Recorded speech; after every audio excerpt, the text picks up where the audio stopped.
خیستان قلوردوی عملیاتای خاص الگاه تشکنامه جهت عقد تجنامه خیش حاضر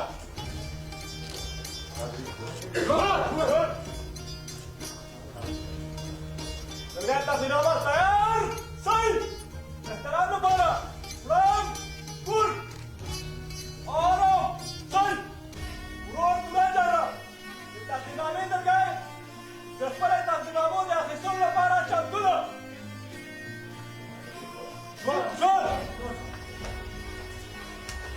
شد کس یا افغانستان برادر عزیز دشمن ما شما کیه؟ دشمن ما کسی است که سلام میورداره در مقابل مردم خود، در مقابل وطن خود، در مقابل عزت و ناموس ما شما. هر کس که با این مشخصات باشه دشمن ماست، ما رو تکلیف میکنه.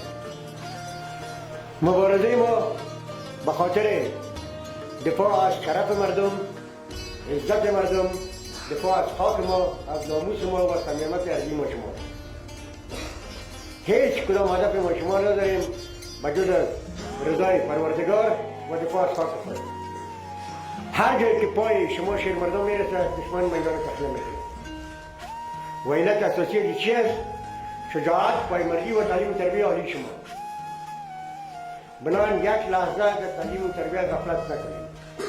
هر قدر که عرق ما شما در میدان تعلیم زیادتر بریزانیم به ما اندازه در میدان مربع خون کمتر میریزانیم.